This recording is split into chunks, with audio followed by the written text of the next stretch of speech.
Good morning. Do you feel lonely when you're with other people? Do you feel lonely sometimes even hanging out with someone? Or are you sometimes looking up at the stars thinking you miss something that you don't know what is?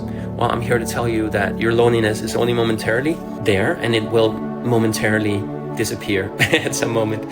But you cannot become lonely. If you know someone who feels lonely and feels that they're suffering from loneliness, that's a state where you hold on to being alone and you focused on being alone, even though you can see you're not alone, even if you're around other people. You can say, oh, when you're not here, I feel this tremendous loneliness. Yes, you feel it momentarily. Loneliness is not stagnant. It cannot exist constantly. And if it does, it's because you're holding on to it. It's unreleased issues, trauma, frustration. You can't be lonely. It's not existing. Being lonely is like a state that's not possible. It's like staying hungry even though you keep eating. You cannot stay in that state. I hope it gives you some kind of comfort. It might trigger you as well, but you cannot be lonely. Even if you're old, living by yourself, you cannot be lonely because at some points your brain is thinking and doing something else. So it's feeling something different, your body, your emotion. And so you cannot be lonely. You can just feel it momentarily. And then you might practice it so much, focusing on you being alone, that you think that you are lonely. But all you're doing is connecting to the old emotion of feeling lonely. But it's only there because you do nothing about it. It's only there because you give it energy of, oh no, I don't want to feel alone. I don't want to be alone. And we know from people not being alone that they live longer. So what you're doing, feeling that emotion over and over, and there's no guilt, blaming or anything, but you actually kill yourself faster. If you feel the loneliness, but you don't do something about it, meaning go out and meet people, write to people online, join a community, join a new sport, a new interest. If you're old, it could be bridge. If you're young, it could be attending tennis. Loneliness cannot exist if you move and if you're in movement. But if you sit with the emotion of being lonely, which I know very well, and I even did a YouTube video on it at some point when I'm alone in Sydney, and I'm like, I feel so lonely, and I turned on the camera and I hated it, but I needed to learn how to turn on a camera and speak to a phone like this because I felt so foolish doing it. I was doing it on the street on that evening, and I was telling myself, oh no, I'm lonely, I'm in Sydney all alone, and I'm abandoned by my cousin because he needs to date this girl, and now I'm just sitting here alone. What am I supposed to do? Blah, blah, blah, blah. And all it was a stagnant feeling that my cousin was showing me Sydney the whole day long, and suddenly he disappeared. And I was like, oh no, I'm here alone now. But all it was is like, Mark, get used to the emotion that is now you are in charge of enjoying Sydney.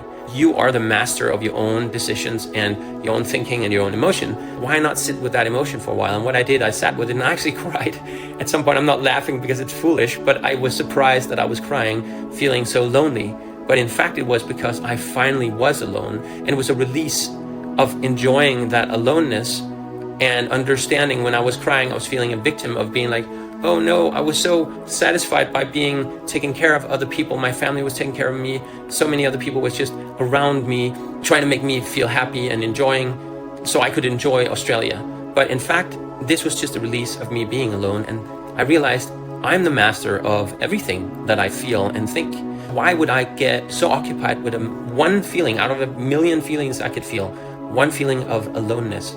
It's like, okay, it's there. Now it's there. I use it as a reminder to step out of it at any point I want. I could even stay in it for a while and be like, I feel lonely, and that's okay.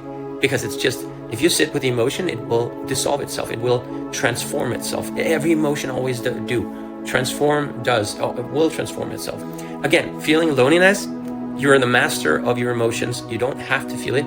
If you don't want to, then sit with the emotion, accept it by saying, you are allowed to be here, loneliness. But factually, you cannot stay here long because I have too much proof in the world that I'm not alone. I'm connected to every soul, even me. Even between you and I, we are connected. You could not see me right now if there wasn't connection. You would have clicked away from this video long ago if you didn't know there was a connection. Loneliness is all about teaching us how connected we really are, and the lesson of showing you that you are not detached from everything. You're connected to everything. I'm even connected to this couch right now because I wouldn't be able to sit on it. We're all connected. Everything living, everything non-living, everything is connected. You cannot detach from that. You can only detach from feeling stagnant feelings of loneliness. I urge you to do one thing, and there's a trick that I use if you have too much of one emotion, any emotion that takes up space and you have a hard time being in it. You can sit and breathe 3 deep breaths and sigh it out 3 times and one more time. And then say to yourself, I wonder what my next thought will be. Stay silent. And that, my friends, is mindfulness. I wonder what my next thought will be. Wait for the thought. Just be curious. What thought is kind of like saying, hey, think about me, without actually inviting it up on stage? Which thought pushes itself on stage? And every time you feel that thought, you're like, thank you, I heard you. Now I will ask again, what is the next thought gonna be? I wonder. And then you listen.